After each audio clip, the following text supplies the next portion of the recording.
This boat is nearing completion. Got the sun deck on, seats are all in, electrical's all run. This thing is 99% there, but today we've got a little welding project to help tie everything up.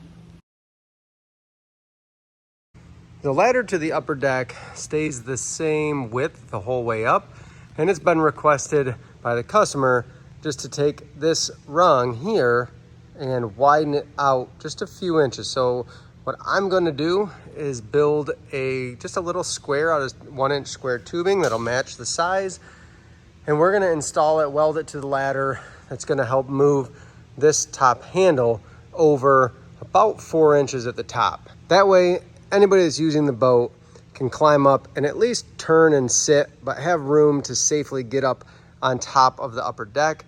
It's not a super heavy duty upper deck. It says 4 people, 600 pounds. So even just giving a place for somebody to go to the top and comfortably turn and sit and be up on top of the boat, just to give them the full effect of having a double decker, that's what we're after. First things first, I'm gonna take some measurements, because what I'm gonna do essentially is just cut tubing that's gonna be this same profile here, because what we're gonna do is build a square that comes out, or rectangle, and that's gonna sit on top. We'll end up cutting this down about here, and then we'll weld our rectangle to the top of that. Maybe hard to visualize what I'm talking about, but we're gonna do it, so you're gonna see pretty soon here. When you work on pontoon boats all day, every day, you tend to collect stuff like this. This is 1-inch square tube with rounded corners. So that's huge. That's what this ladder is made of, and that's what we're gonna stick with. So I'm gonna go ahead and cut this. It's gonna be a 5-inch by 5.5-inch rectangle out of this. And we'll miter all the corners so there's no sharp edges sticking out. I think it's gonna look pretty nice, and then we'll get to welding that to the actual ladder once we cut the ladder apart.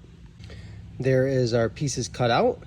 I'm gonna get this set up on the welding table, get everything clamped super tight, work a lot of tacks around, so constantly moving, get that heat going to keep things as square as possible.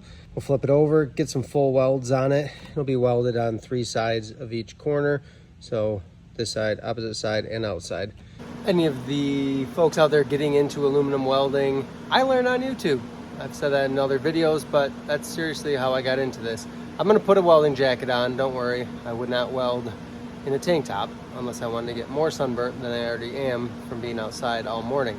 I haven't welded in, I mean, it's at least been a month since I've even had my welder out. That's how busy we've been just working on pontoon projects. I'm gonna clean up all of my filler rod. I'm welding with 5356.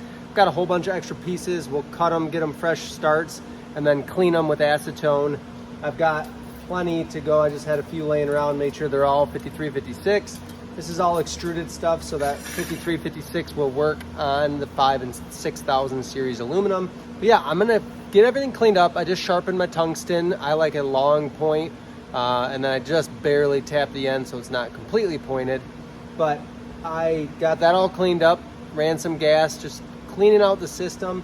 And then what I'm gonna do is run some, this is 1/8 inch thick, a little bit thicker than what we're working with, but I'm just gonna get this heated up, run a bead on it so that I can just check my pace, check my distance with my torch, and just get back into the groove of things rather than jumping right into my project. I always do that. I saw it on somebody's channel and it makes perfect sense to just make sure everything's good, because the last thing you wanna do is fire up on your project and forget to turn the gas on. Now you got a bunch of contamination and garbage in there, and you just feel silly. So do it on this first. It's not gonna hurt you. I weld hot, so I have my machine set to 160 amps. I'm probably only gonna use about 110, 120 of those on this 100 thousandths thickness. That's just all personal preference. I don't often hammer down the pedal all the way unless it's 1/4 inch thick and I'm maxing out my machine. But I am just gonna go ahead, ease into it, I make my puddle, and then I move from there. Let's get to welding.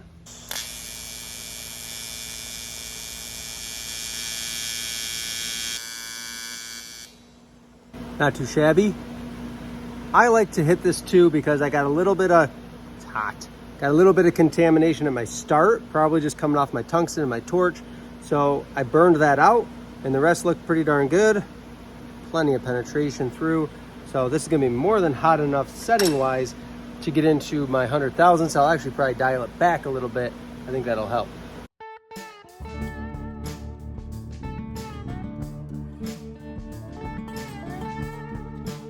So there is our bracket that's gonna extend the ladder. All in all, pretty happy. Very minimal play in that for such a small piece that took that much heat.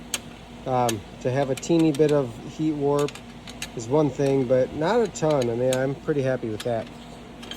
So consistently welded the corners, the outsides, and then left the inside. That'll be just fine. And keep in mind, if you're welding tube like this, if I were to do full welds on the insides, I would need to drill some release holes. Otherwise, I'm going to get some blowout when the air pressure builds up in the tube if it's sealed up completely.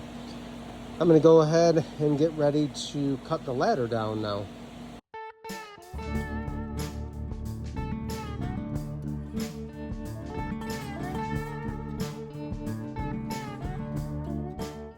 And just like that, this ladder now has about 5 inches more space at the top. So easier to get up and down, easier to get up and then turn or sit on your butt so you can safely shuffle to the middle of that upper deck. Just a safety thing. It's gonna end up making this boat a little bit more useful for everybody who's using it. One huge thing to remember, welding anodized, like the ladder, is really challenging because we have to sand or grind off that anodized finish. So my raw aluminum welds up way easier, less temperamental. You know, you can still get, if you clean it up really well, you can still get a nice bead, but that's why you're gonna see some welds that are imperfect. It's just a lot more challenging, a lot more temperamental to get in there. But we made sure we got good penetration. We made sure that it's really sturdy and stout. Happy with how that turned out. I think it's gonna look great on the boat and function really well.